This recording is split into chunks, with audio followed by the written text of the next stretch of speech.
Assalamualaikum warahmatullahi wabarakatuh.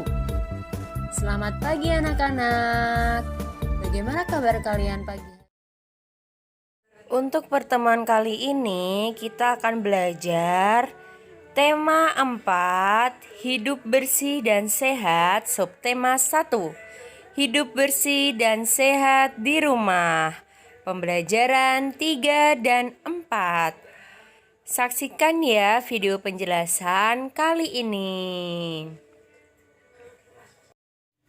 Nah, untuk pertemuan kali ini kita akan belajar tentang cara menyanyikan lagu sesuai dengan kuat dan lemahnya nada. Nah, perhatikan ya anak-anak. Coba dilihat tanda dinamikanya. Nah, di situ terdapat tanda garis lurus panjang yang berarti dinyanyikan secara keras atau kuat. Kemudian tanda yang kedua yaitu tandang bergelombang yang memiliki arti yaitu dinyanyikan dengan lembut atau lemah. Nah, baris yang tidak bertanda dinyanyikan biasa. Nah, sampai di sini sudah paham semuanya? Nah, kita bisa mempraktekannya, Nak. Pada lagu bersih dan sehat yang kita lihat terdapat tanda garis lurus panjang. Maka kita menyanyikan lagu tersebut dengan keras atau kuat karena kita tidak menemukan tanda bergelombang dalam lagu tersebut, maka tidak ada lagu yang dinyanyikan secara lembut atau lemah. Dan untuk yang tidak ada garis lurus panjang dan gelombang, maka menyanyikannya biasa. Nah, mari kita coba untuk mempraktekkan anak-anak.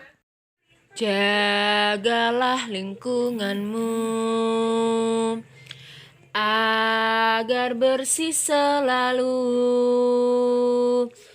Jagalah lingkunganmu agar sehat selalu. Kebersihan pangkal kesehatan. Kesehatan sangat diperlukan. Hidup bersih menjadikan sehat. Hidup sehat, kerja pun giat. Nah, begitu anak-anak cara kita menyanyikan lagu sesuai dengan kuat dan lemahnya nada. Sampai di sini sudah paham semuanya? Selanjutnya, mari kita perhatikan teks percakapan berikut ini. Nah, Ibu akan mencoba untuk membacakannya. Mengapa di sekitarmu banyak sampah dan kecoak? Manusia selalu membuang sampah di sini. Jika kamu jadi manusia, apa yang akan kamu lakukan? Aku akan membuang sampah ke tempatnya. Kalau tidak, rumah akan kotor dan bau. Rumah juga akan menjadi sarang penyakit karena banyak kuman. Setuju? Kita harus membudayakan hidup bersih dan sehat. Nah, begitulah anak-anak teks bacaan yang dibahas oleh cicak dan kecoak. Selanjutnya, mari kita coba untuk menjawab pertanyaan berikut ini. Yang pertama, apa isi percakapan cicak dan kecoak? Kira-kira apa anak-anak isi percakapan antara cicak dan kecoak? Benar, mereka sedang membahas tentang lingkungan yang banyak sampah. Kemudian yang kedua, mengapa di sekitar kecoak banyak sampah? Kira-kira mengapa anak-anak setelah kita membaca percakapan antara kecoak dan cicak? Benar, karena manusia selalu membuang sampah sembarangan. Oke, selanjutnya yang nomor 3. Bagaimana pendapatmu dengan sikap cicak dan kecoa? Nah, setelah kita membaca percakapan tadi, kira-kira apa pendapat anak-anak dengan sikap mereka? Benar, sikap mereka berdua itu baik karena mereka menginginkan agar manusia dapat membuang sampah pada tempatnya sehingga tidak menjadikan lingkungan kotor ataupun menjadi sarang penyakit. Nah, begitu anak-anak. Sampai di sini sudah paham semuanya? Selanjutnya, kita akan belajar menuliskan informasi yang diperoleh dari hasil pengamatan. Nah, pada slide di sini terdapat satu gambar anak-anak. Nah, anak-anak bisa mengamati gambar tersebut dengan teliti. Setelah anak-anak mengamati, anak-anak bisa menuliskan informasinya hasil dari pengamatan anak-anak itu pada kolom yang ada di bawahnya anak-anak. Anak-anak bisa menuliskan apa isi gambar yang kamu amati, lalu apa pendapatmu tentang gambar itu. Nah, anak-anak bisa tuliskan pada kolom rumah tidak bersih tersebut untuk mengetahui hasil pengamatan yang sudah anak-anak simpulkan dari gambar yang ada dalam slide. Misalnya, kita bisa menuliskannya. Kita melihat gambar tersebut, itu terlihat sangat berantakan, barangnya berserakan. Nah, kita bisa menuliskan isi gambar yang kita amati itu, misalnya seperti rumah Doni sangat berantakan. Semua barang berserakan di mana-mana. Sehingga membuat pemandangan menjadi tidak indah. Sebaiknya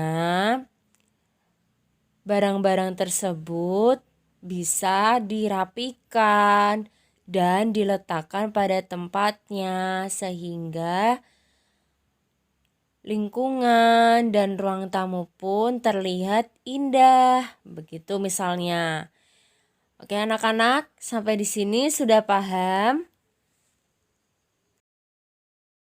Selanjutnya kita akan belajar tentang sisi, sudut, dan titik sudut bangun datar. Nah, perhatikan ya anak-anak. Nah, perhatikan gambar di bawah ini dengan teliti. Pada slide ini terdapat gambar potongan kertas dan kemasan makanan. Gambar potongan kertas dan kemasan makanan itu berupa bangun datar anak-anak. Nah, bangun datar itu memiliki sisi, sudut, dan titik sudut. Nah, anak-anak bisa lihat pada bagian bawah jajar genjang. Jadi bangun datar tersebut namanya apa anak-anak? Jajar genjang. Memiliki banyak sisi 4. Sisi adalah garis yang ada di pinggir itu, namanya sisi. Kemudian sudut. Sudutnya ada 4. Dan titik sudutnya ada 4 juga anak-anak. Nah, sampai di sini sudah paham? Selanjutnya, mari kita cari tahu bagian manakah itu sisi, sudut, dan titik sudut bangun datar. Nah, perhatikan pada slide ini. Permukaan benda banyak yang berbentuk bangun datar. Misalnya, permukaan meja berbentuk persegi panjang. Persegi panjang dibatasi 4 ruas garis atau 4 sisi garis. Setiap ruas garis pada bangun datar disebut sisi anak-anak. Pertemuan antara dua ruas garis membentuk sudut. Jadi pertemuan antara dua sisi itu menjadikan bentuk sudut. Nah, anak-anak bisa perhatikan pada gambar yang ada dalam slide. Sisi adalah bagian sisi, samping kanan kiri, atas bawah. dari bangun datar tersebut itu dinamakan sisi. Kemudian sudut. Sudut adalah tempat pertemuan antara dua ruas garis atau dua sisi garis dalam bangun datar. Nah, seperti yang ada dalam slide yang sudah diberi panah itu disebut sudut. Kemudian jika titik sudut itu apa, Bu? Titik sudut adalah titik ujung daripada bangun datar tersebut. Seperti yang ada dalam slide ini, ada panahnya. Nah, itu sisi, sudut, dan titik sudut dari bangun datar. Jika melihat gambar di atas, kita dapat mengetahui bahwa pada bangun datar segi 4, itu terdapat 4 sisi, 4 sudut, dan 4 titik sudut. Dan pada bangun datar segi 3, terdapat 3 sisi, 3 sudut, dan 3 titik sudut. Nah, begitu anak-anak, untuk mengetahui sisi, sudut, dan titik sudut bangun datar, anak-anak bisa mempelajari ini agar mengetahui bagian manakah yang disebut sisi, sudut, dan titik sudut. Sampai di sini sudah paham? Alhamdulillah, pembelajaran kita kali ini telah selesai. Semoga apa yang telah disampaikan dapat difahami oleh anak-anak semua. Terima kasih. Wassalamualaikum warahmatullahi wabarakatuh.